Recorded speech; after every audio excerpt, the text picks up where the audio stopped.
Pardon me? This whole question with Venezuela. We hear that the government refers something to somewhere. I want to know what the hell you refer, what to where? About what? About the territory of Guyana? Are you kidding me? What is it you refer? We need to know this. And the third thing that bothered me, of course, among other things, has to do with the trade union movement is broken too, split. 20 years now, fit to TUC, it hasn't been fixed. The leaders, they can't fix nothing. We have to fix it. We have to go back to socialism, go back to Jagan. Thank you very much.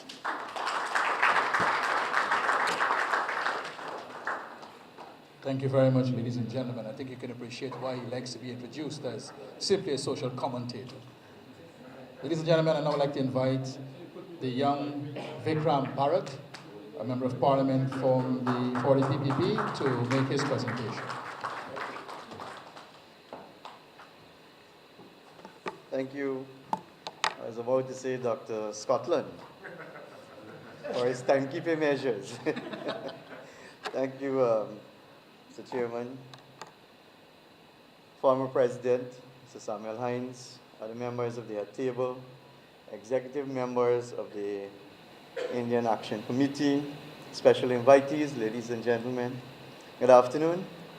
It is indeed an honor for us to be a part of this special activity organized by the IAC to honor the life and work of former President, father of the nation, and founder of the People's Progressive Party, Dr. Cheddi Jagan. This year is even more special in the sense that we're celebrating 100 years of Dr. Jagan's birth anniversary. Let me join with my colleagues from the People's Progressive Party to express our appreciation to the IAC for organizing such an activity in honoring our founding leader and to encourage them to have more of these activities, so especially our younger people would learn more about Dr. Jagan's life and work and how it applies to our situation today. Friends, 21 years after his death, his ideas, ideals, principles, guidance remain very relevant. More so now that our developmental trust and our fledgling democracy is under threat, as was so passionately mentioned by Mr. Gaskin. I say to Dr. Jagan Jr., we may not be related or we may not be biological descendants of Cheddi Jagan, but we are definitely political and ideological descendants of Cheddi Jagan. I believe the real question or the fundamental question that we must ask ourselves, why did Cheddi Jagan return to Guyana in 1943? After having been qualified as a dentist, attending the best university in the US, and also being qualified in the field of economics, and getting married in the US as well. Why did he return to Guyana? What was in Guyana for him? What was waiting here for him? There was no presidential position waiting here. There was no ministerial position waiting here. That was 1943. We were still under the British rule. So right away, it speaks to a person who was never an opportunist, but rather a nationalist. A person who realized that he left his people here under oppression, under severe working conditions, under exploitation during the colonial days, and that is what he came back to. That is what he came back to Guyana for. And if we look at the Western Trial, the book that he wrote, he would say that during his time in America, especially, I think one incident he referred to when he was working part-time as an elevator operator. Then is when he realized the kind of oppression and discrimination that the blacks and the colored were going through in the US. And he could have related that to what was happening in Guyana at that time. And that is what drew him back to Guyana. Because there was nothing else that drew him back to Guyana other than this will to fight for his people. This will to liberate his people from the colonial masters and from those harsh conditions that existed during those times.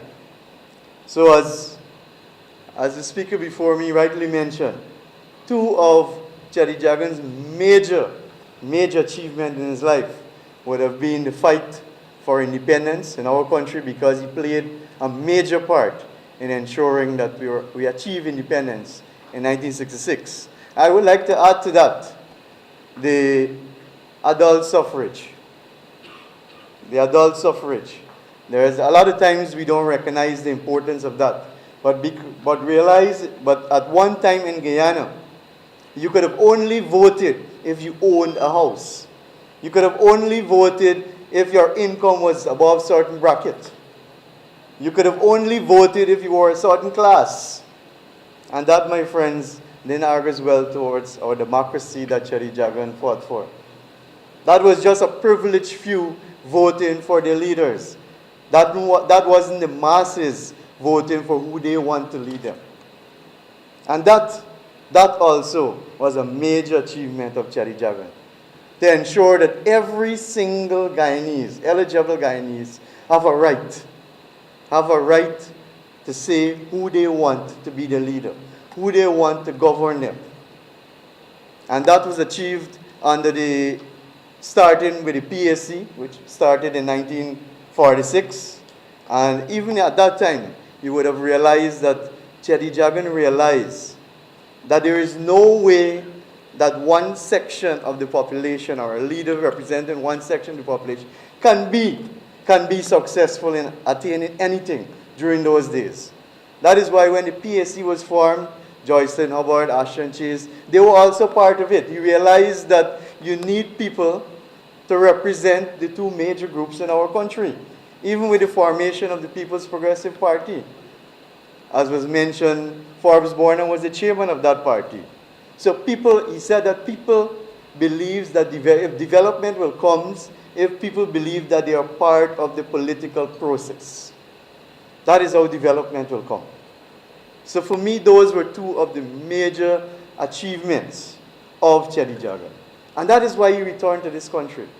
He returned to fight for us. He returned that we can be here today. We can sit here as a free, independent nation, and we can speak about him, and we can remember his life and his work, and his sacrifices and his dedication that he made for this country.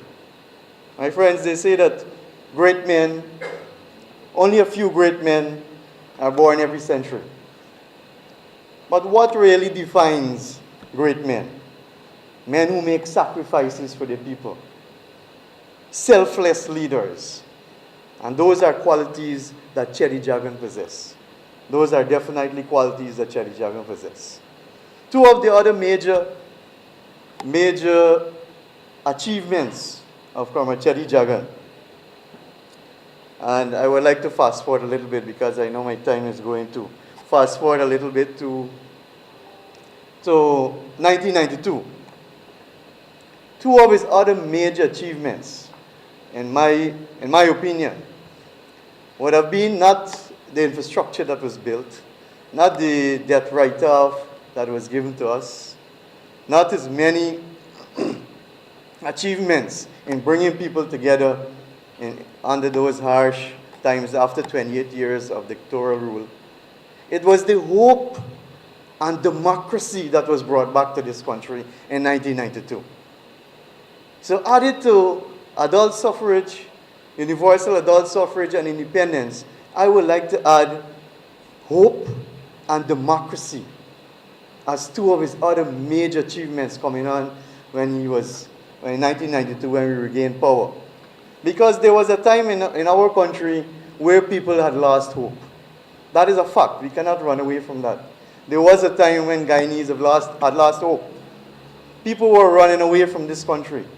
That is why many of us here, we have relatives in all parts of this world. Sometimes people jokingly say there are more Guyanese outside of Guyana than in Guyana, which is true. But those people would have run away because they would have lost hope during those rigged elections in the 60s and 70s and 80s, and dictatorship and oppression. It's as if he didn't have it hard fighting the colonial masters. He had a fight against the dictators after that too. So in 1992, hope and democracy was restored to this country. People started believing again in this country. And from 1992 right up to 2015, we would have seen that hope coming back to Guyanese. People were staying in this country. People were coming back to this country. They were no longer leaving. Like Comrade Cheddi, I'm also from Berbice. People were selling their homes in Berbice just to reach America or to Trinidad or to Barbados or these countries. People were paying people to come marry their daughters in this country just to leave because there were hopelessness. And in 1992, hope was brought back to us as a nation. Democracy was brought back to us. And I can remember the words clearly, even though I was only 12 years old in 1992. It was a big moment for me and my family in Berbice. I can remember the swearing-in ceremony. He said, in clear terms, or no uncertain terms, the people of Guyana have won. He never said that Cheddi Jagan have won. He never said that the People's Progressive Party have won. After those long struggles, he said that the people of this country have won. My comrade would have mentioned the emphasis he placed on education and youth. In fact, he's the architect of the University of Guyana. He was, they even call it the Jagan Night School when it started at Queen's College.